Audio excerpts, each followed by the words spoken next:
السلام علیکم۔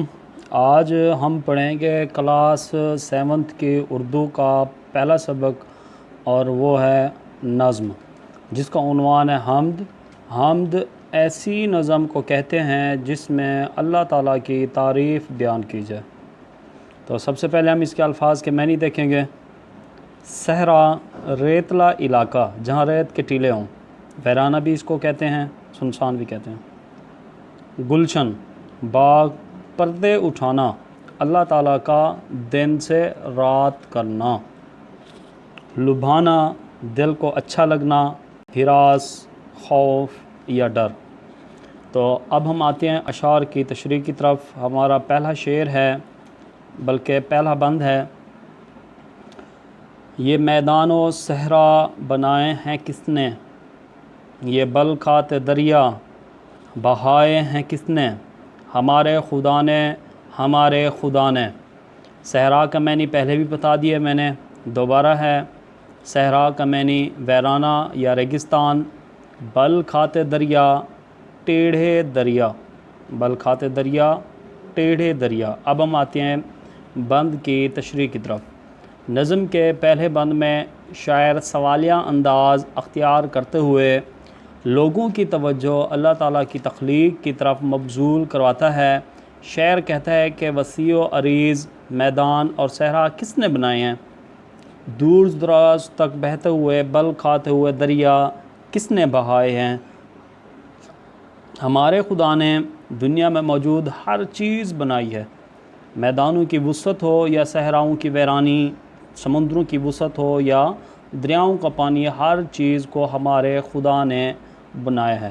اب ہم آتے ہیں بند نمبر 2 کی طرف، اور وہ ہے یہ گلشن میں پھولوں کی رنگین قطاریں، بکھیری ہیں کس نے چمن میں بہاریں، ہمارے خدا نے، ہمارے خدا نے۔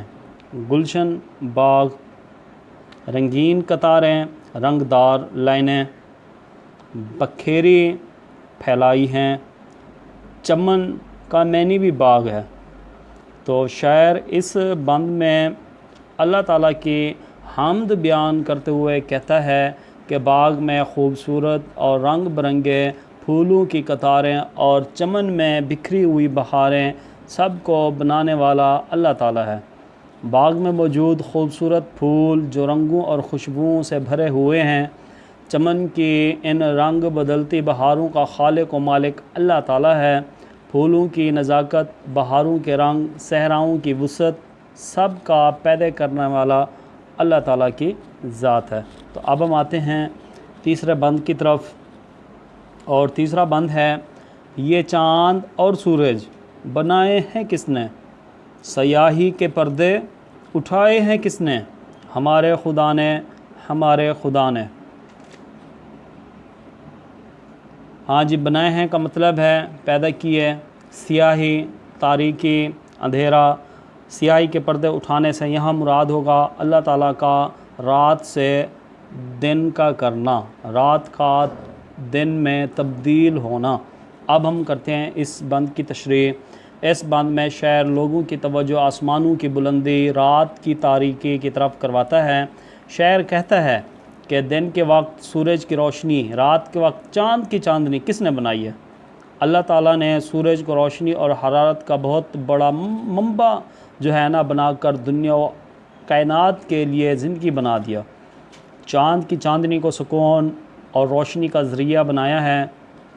ہمارے پاک خدا نے جو دن کو سورج کی روشنی سے اور رات کو چاند کی چاندنی سے منور کرتا ہے۔ اب ہم آتے ہیں بند نمبر 4 کی طرف،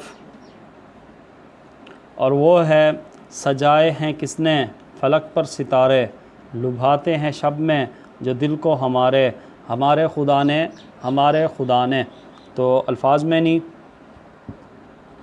سجائے کا مطلب ہے سنوارنا، لبھانا کا مطلب دل کو اچھا لگنا،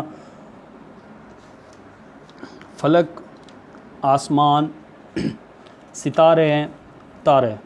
تو اس کی ہم تشریح کرتے ہیں۔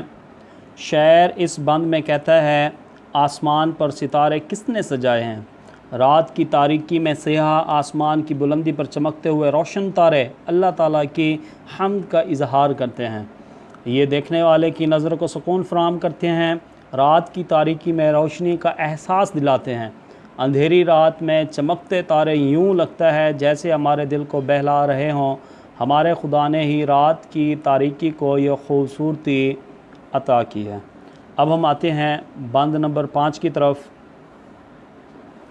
اور وہ ہے بنائے ہیں کس نے یہ موسم سہانے، یہ کوئل کے نغمے، یہ پی کے ترانے، ہمارے خدا نے، ہمارے خدا نے۔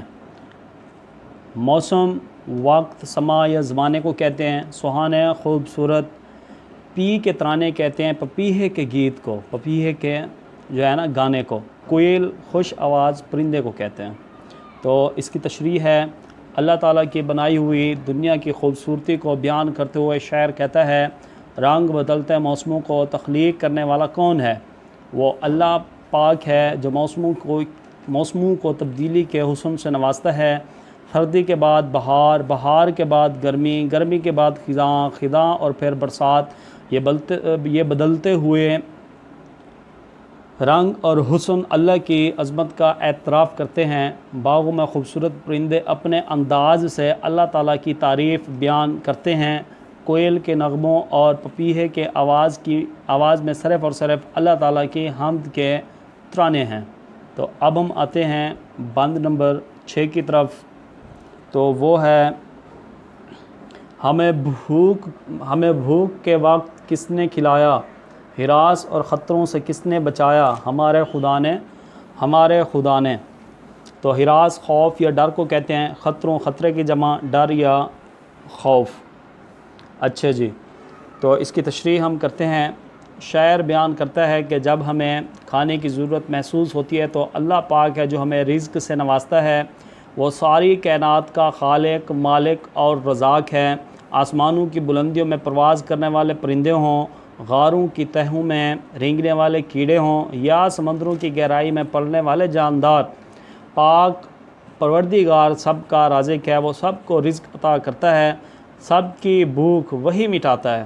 انسان ہو یا حیوان، جانور ہوں یا پرندے، وہ سب کا محافظ و نگہبان ہے۔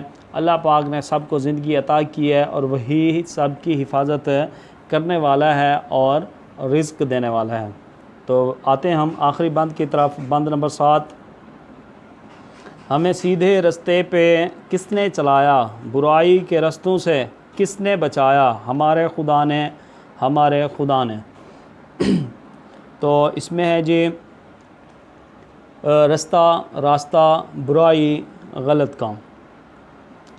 اب ہم بند کی تشریح کرتے ہیں۔ حمد کے آخری بند میں شاعر اپنا حاصل کلام بیان کرتا ہے۔ شاعر کہتا ہے کہ اللہ تعالیٰ نے نہ صرف ہمیں پیدا کیا، ہمیں رزق عطا کیا، بلکہ درست اور غلط راستے میں بھی جو ہے اللہ تعالیٰ نے ہمیں تمیز سکھائی ہے کہ یہ درست راستہ ہے اور یہ غلط راستہ ہے۔ اگر درست راستے پہ جائیں گے تو جنت ملے گی، غلط راستے پہ جائیں گے تو دوزخ ملے گی۔ ہماری ہدایت کے لیے انبیاء کی صورت میں صالحین مبعوث فرمائے، تحریری صورت میں کتاب جیسا ضابطہ حیات عطا کیا، مطلب کہ قرآن مجید دیا۔ یہ ہمارے پاک پروردگار کی شان ہے کہ اس نے ہمیں نیکی اور بھلائی کے راستے پر چلایا اور برائی سے محفوظ رکھا۔ تو اس حمد کے شاعر کا نام ہے حفیظ الرحمن غازی۔